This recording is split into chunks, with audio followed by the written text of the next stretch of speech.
Haleluya, haleluya, shalom blessed people. Kiranya berkat dan damai sejahtera Allah di dalam Tuhan Yesus Kristus menjadi bagian kita sepanjang hari ini. Bersama saya Pendeta Theodorus dari Rumah Berkat House of Blessing. Hari ini kita akan membahas tema dua tipe orang yang melayani Tuhan. Firman Tuhan terambil dari kitab 1 Samuel pasal 2 ayat 11 sampai 26. Tetapi saya akan bacakan ayat 26-nya saja. Silakan saudara membaca ayat-ayat yang sebelumnya, ayat-ayat 11 sampai 25. Firman Tuhan, tetapi Samuel yang muda itu semakin besar dan semakin disukai, baik di hadapan Tuhan maupun di hadapan manusia. Samuel yang dikatakan di sini adalah seorang pelayan Tuhan yang nantinya kita akan bandingkan dengan yang lainnya. Saudara yang terkasih, ketika kita orang Kristen masuk di dalam panggilan untuk melakukan pelayanan, baik itu dalam rumah Tuhan ataupun di luar rumah Tuhan, maka kita harus ingat bahwa kita adalah pelayan-pelayan yang mewakili Allah atau mewakili nama Tuhan yang kita saksikan. Jadi kita bukan artis, kita bukan entertainer, kita bukan motivator. Tetapi seorang percaya yang melayani adalah duta Kristus untuk menyatakan kebenaran kepada dunia ini. Kita bukan mencari pujian dari manusia, kita bukan untuk menyenangkan semua orang yang menyaksikan apa yang kita nyatakan sebagai kesaksian atau pemberitaan firman. Kita bukan menjual dari apa yang kita sampaikan, kita perbuat, kita nyatakan. Sebagaimana para artis yang semakin baik penampilannya, tentu ia mempunyai nilai jual yang tinggi, sehingga setiap penampilannya dihargai dengan sejumlah uang yang banyak sesuai dengan popularitasnya. Pelayan Tuhan tidaklah demikian. Nah, saudara yang terkasih dalam Tuhan, bahwa anak-anak Tuhan yang melayani jangan sampai serupa dengan dunia ini. Kata Rasul Paulus, tetapi sayangnya ada hamba Tuhan yang mengaku hamba Tuhan, mengaku pastor di platform yang terkenal, banyak sekali followersnya, banyak sekali pengikutnya, dan banyak sekali yang mengaminkan apa yang dia katakan, padahal itu tidak sesuai dengan firman Tuhan. Apa yang disampaikan lebih banyak bersifat kedagingan dan cinta akan dunia. Tetapi apa yang dilakukannya itu adalah penyampaian sebuah kesaksian yang meskipun bertentangan dengan firman Allah, tetapi banyak yang mengaminkannya. Nah, kita akan melihat di dalam pembacaan ini bahwa dua tipe orang yang melayani Tuhan adalah yang pertama, tipe Hofni dan Pinehas. Saudara, mereka ini melayani Tuhan, tetapi Alkitab mengatakan mereka tidak mengindahkan Tuhan. Mereka tidak melayani Tuhan dengan sikap hormat yang benar kepada Tuhan yang mereka layani. Sekali lagi silakan saudara baca satu persatu dari ayat 11 sampai 26 ini ya. Mereka tidak menghormati juga orang tua mereka sebagai hamba Tuhan senior, sebagai imam kepala, sebagai orang tua rohani juga. Jadi mereka melayani suka-sukalah. Menurut tafsir mereka apa yang baik dan benar. Ya seperti sekarang banyaklah saudara bisa lihat di berbagai platform. Lalu mereka melanggar batas haknya sebagai pelayan Tuhan. Apa yang menjadi haknya itu kemudian dilanggar.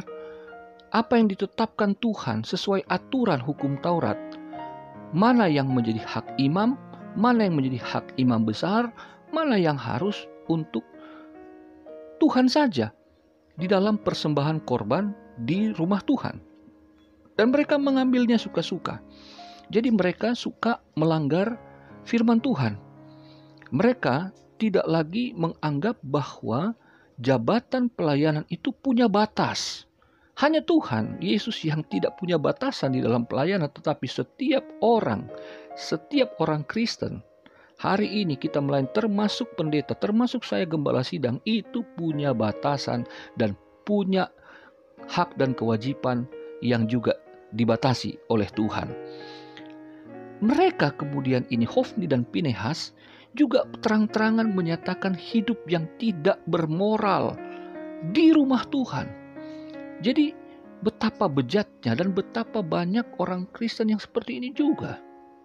Ada banyak orang Kristen yang melayani tetapi masih narkoba, masih merokok, masih mabuk-mabukan. Kalau di luar jam ibadah, mereka ada di kafe-kafe, mereka ada di tempat-tempat dugem, di mana mereka juga mengkonsumsi alkohol, mereka merokok di sana, mereka hidup hedon, dan bahkan banyak yang melakukan seks bebas.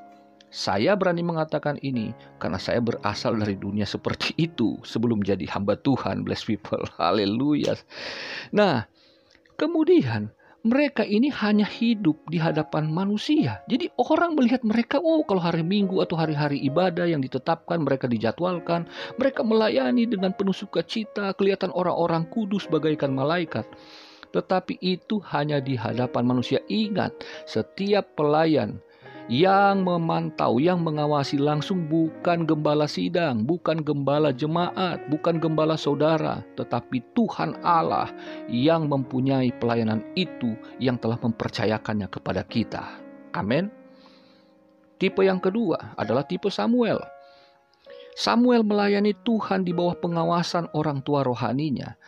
Jadi di sini ia ingat bahwa bukan hanya Tuhan yang memberikan dia kepercayaan melayani, tetapi juga ada orang tua rohani yang membimbingnya. Bagaimana mungkin, kata Rasul Yohanes, kamu mengasihi Tuhan kalau yang tidak dilihat, yang tidak terlihat, Allah yang tidak terlihat kamu kasihi, tapi yang di depan mata tidak kamu kasihi, kamu pembohong.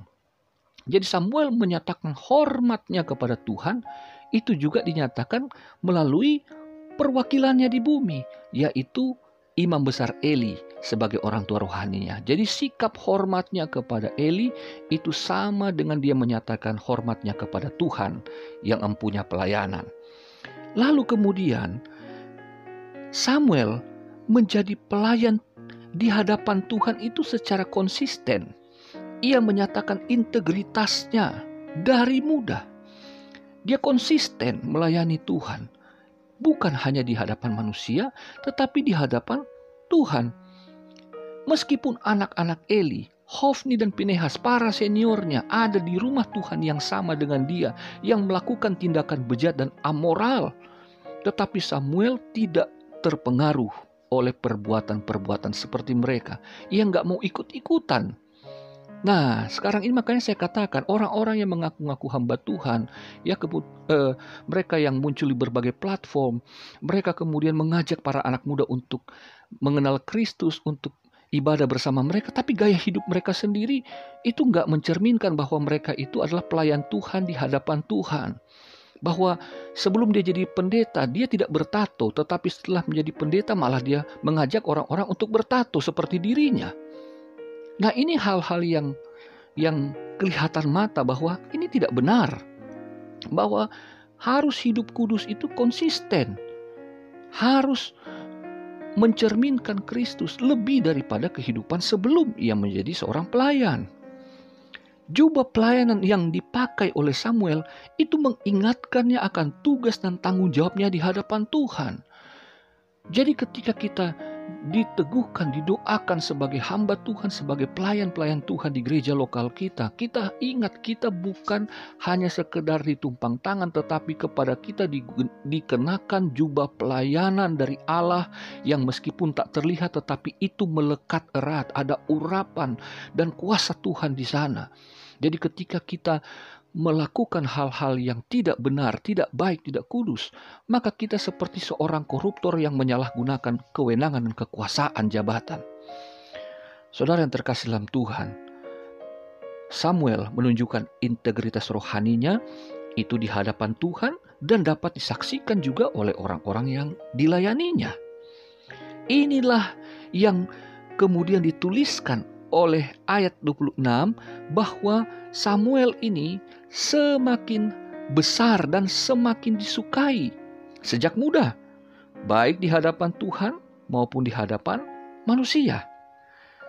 Jadi, ketika kita melayani, ingat baik-baik, kita sedang melayani Tuhan di hadapan manusia. Tetapi kalau kita berkenan di hadapan Tuhan, kita juga melakukan pelayanan yang dapat disaksikan, kita juga mungkin dapat dihargai, dihormati, disukai oleh manusia juga.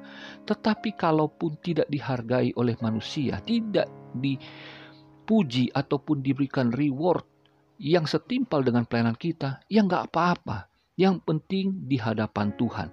Tetapi saya percaya kalau kita benar di hadapan Tuhan dan kita benar juga melakukan apa yang baik dan benar menurut firman Allah di hadapan manusia, maka kedua-duanya adalah mungkin kita nikmati, yaitu disukai Allah dan disukai oleh manusia.